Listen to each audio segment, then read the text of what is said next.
There are times in life when you just have to shake your head and laugh at the absurdity of the world we live in.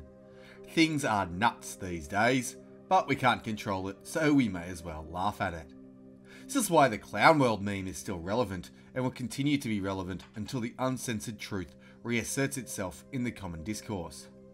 Best to just sit down and enjoy the show, calling out the absurdity when you see it, and spreading truth wherever you can. Now, Clown World has dished up something truly amusing as well as interesting. The entire mainstream media in unison just launched an all-out campaign they claim is to save freedom of the press in Australia. From the ABC, quote, "The nation's media companies have redacted their front pages to highlight the constraints on media organisations under strict national security legislation. National mastheads, including the Australian and the Financial Review, ran special covers on Monday morning arguing the media is subject to a regime of intense government secrecy and the threat of criminal charges for journalists doing their job. The nation's broadcasters began running campaigns on air during their Sunday primetime lineups, depicting redacted freedom of information requests and arguing the media cannot fulfill its duty in keeping the public informed if its work is being hampered." End quote. At roughly the same time, Facebook CEO Mark Zuckerberg hilariously claimed Facebook supports freedom of speech. This is another story altogether. It's just interesting synchronicity. As for the media here, the irony and hypocrisy of this campaign is off the charts. They claim to support freedom of the press, but their recent history tells a completely different story. Just a quick message. Whether it's an algorithm hiding content or outright deletion, internet censorship is on the rise. Please consider following me on free speech websites Gab, Minds and BitChute. I'm constantly posting content and they are a great way to stay notified of uploads. Can't wait to see you there. The media are selling this right to know campaign as being about asking questions and holding power accountable, because Australia is, according to them, the most secretive democracy. From the Herald Sun, quote, "Every time a government imposes new restrictions on what journalists can report, Australians should ask, what are they trying to hide from me? Why has the government made rules to keep myself and other Australians in the dark? Why does it want to limit the ability of the people who elect it to assess what it's doing? Why is it so driven to silence the media and whistleblowers? Overwhelmingly, Australians should be shocked that we live in what the New York Times has described as possibly the world's most secretive democracy. Put simply, our governments don't want you to know a lot of what they are doing, and journalists are banned from telling many important stories you should know. And you have a right to be suspicious and concerned." End quote. It's great that the mainstream media seem to care so much about our freedom all of a sudden. So much so that they all, in unison, launched a campaign for it. On the surface, this is a great thing. Of course, we want freedom of the press and freedom of speech, and we want to keep the government accountable. They are fundamental to keeping all our liberties and property. The truth is, it's all one big lie. The mainstream media don't care one bit about freedom of speech, nor do they actually care about freedom of the press. Please don't misunderstand. They do care about their own freedom. They just don't give two poos about freedom for the rest of us. The mainstream media didn't care one bit about freedom of speech or freedom of the press when they pulled their own interview with Patriot activist Blair Cottrell. The interview itself was cordial and informative. There was no hate, no animosity. It was a good interview by a decent journalist and a man who cares about his people and the truth. However, when a few soy-ridden sooks complained that Sky would actually interview someone guilty of wrongthink, Sky News quickly caved and pulled the interview, even issuing an apology. Sure, you could argue it is their platform to do as they like, but remember, they invited Cottrell on, they chased him in fact, then slandered him for having the wrong opinions after they conducted the interview and it went to air. They even suspended Adam Giles for conducting this act of journalism, because freedom of speech and hearing offensive opinions are just a little bit too much for the snowflakes at Sky News and their sponsors to handle. Where were these gallant fighters for liberty when Premier Dick Ears Daniel Andrews decided wrongthink was grounds for taking away people's firearms? That's right, they cheered this move on as loudly as any other group, yet they want you to think they care about your liberty now that theirs is threatened. In fact, they called on already draconian and inhumane gun laws to be even stricter. Nobody in the modern mainstream media has even half challenged the horrendous lie that are Australian firearm regulations. Freedom of self-defence is the God-given right of every human being on the planet, yet the mainstream media actively campaign against it. This is by no means the end of their treachery either. The mainstream media complained that the authorities aren't monitoring whom they deem alt-right extremists enough. Remember, when anyone in the establishment says alt-right extremist or far-right, what they really mean are everyday Australians sick of establishment lies and parasitism. What they really mean is that you, that's right, you watching this video, need to be monitored even more. So much for your freedom. Quite recently, the former head of Australia's intelligence agency, ASIO, Duncan Lewis, said that far-right white supreme pizzas were a huge threat to Australians. In other words, everyday Australians sick of liars and parasites just like this bloke are somehow a threat to all Australians. He's totally safe, of course, just trust him. The fear-mongering against ordinary Aussies has made it all the way to federal parliament, with the latest example being Muslim MP Ed Hussich, who recently said more needs to be done to combat ordinary Australians who might dare express opinions that go against the oligarchy's interests. In other words, the government needs to watch and even silence anyone who dares call out mass migration and government corruption. This is a gross assault on our liberty and a step up in anti-liberty rhetoric coming from the oligarchy establishment. They are hellbent on censoring and oppressing all dissent, which means slandering and forcefully silencing anyone who dares speak truth to their power. But I digress. Where were the mainstream media in all this? Were they fighting the good fight and standing up for the liberty of all Australians to express our opinion publicly without fear of consequence?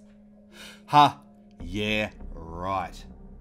The mainstream media fall over themselves to attack good, honest Australians as extremists at every opportunity, all while they ignore very real and genuine threats to our liberty. They cheered on with glee as Blair Cottrell, Neil Erickson and Christopher Shortis received $2,000 fines for the grievous crime of cutting up an inanimate piece of paper mache. They were the first 3 people ever charged and convicted under the vile imposition on our rights known ironically as the Racial and Religious Tolerance Act. The fake news corporate activist media showed zero support for Cottrell as he took the state to court and challenged the conviction on grounds of implied freedom of political communication within the Australian Constitution and the right to free speech under Victorian law. The media said nothing as the courts continually pushed back the date so as to delay justice. They said nothing as a judge sympathetic to Cottrell was moved on and replaced with a judge far more likely to side with Daniel Andrews and the state. Thus, such is the conduct in Daniel Andrews' Victoria, potentially forcing yet another appeal back to the High Court and a further delay of justice, along with the increased costs. These same media liars stayed silent as Facebook removed and suppressed countless pages. Where was their respect for freedom of the press then? Silicon Valley tech giants routinely delete and suppress opinions. This is a direct attack on freedom of the press and our God-given right to speak our minds, yet the mainstream media has zero objection. YouTube claimed to be a neutral platform that supports freedom of expression and wants to give everyone a chance to get ahead. Meanwhile, they removed thousands of channels and even more videos and comments for nothing more than mean words. Where are the media on this gross violation of our rights? Are they gallantly fighting for our freedom to publish our own opinions and report or hear the truth on supposed neutral public town squares? Supposed public town squares who only achieved natural monopoly status by lying to people and claiming to be said neutral public town squares? Ha! Yes, that's a joke question. As we all know, these same media liars complained that the people banned off mainstream social media still actually had places to share their ideas. When major ISPs blocked several free speech websites, likely under orders from the federal government, the fake news corporate activist media didn't say a word against it. When Lawrence Southern and Stefan Molyneux came to Melbourne, far-left thugs attacked buses, blocked the highway and threatened paying customers to the event. The Herald Sun reported that these far-left criminal thugs were merely protesters, implying that they were there to voice an opinion and not put people in hospital for their opinions. They did the same when far-left thugs attacked people at the Milo Yiannopoulos event back in 2017. Both Milo and the Southern Molyneux tours received large fines from the Daniel Andrews government, because when you're running a corrupt protection racket, why not be open about it? Over the past couple of years, the Australian government has started banning speakers from coming here. The media gleefully reported without complaint whenever they denied a wrong thinker entry to the country. While left-wing criminal thugs are protesters, Australians who stand up against the globalist oligarchy who rule us through lies and force, for now, are right-wing groups who have ASIO's attention. When people stand up to the oligarchy's agenda, you can't even mock communist thugs who turn up to cause trouble and violence.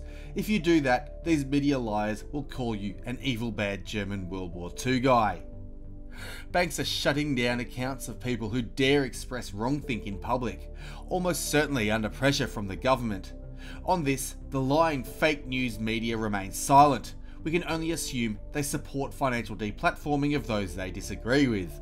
So much again for your freedom. We can't ignore the corporate media's relentless anti-white propaganda either.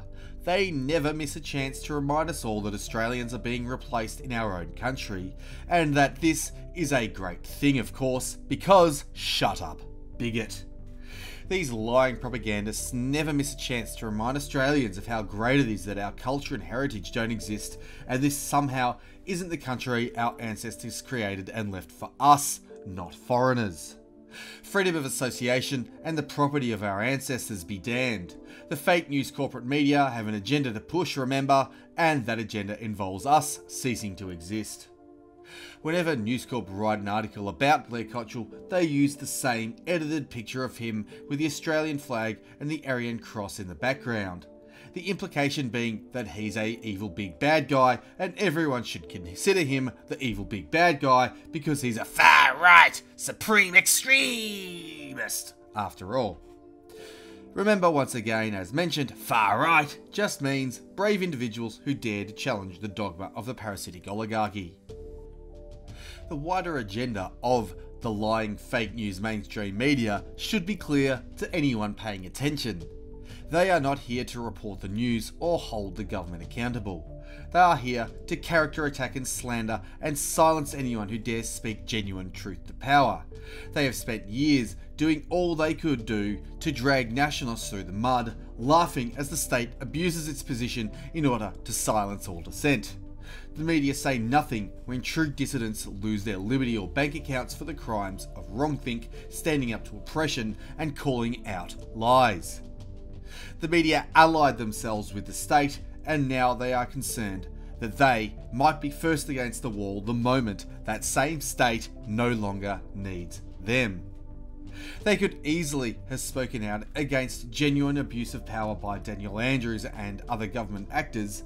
Instead, they stayed silent because the state was oppressing people they disagree with. Now suddenly their interests are threatened and they want us all to care. They want us all to be greatly concerned about the secrecy of the state and press freedom. Suddenly, our liberty is under threat, and everyone should get behind these corporate liars in opposition to the same oligarchy They empower. Here's a suggestion for the lying, dying, fake news mainstream corporate activist media. If you want people to genuinely care about your freedom of speech, you first need to care about everyone else's. I hope you enjoy the video, share the truth around, and I'll see ya when I see ya.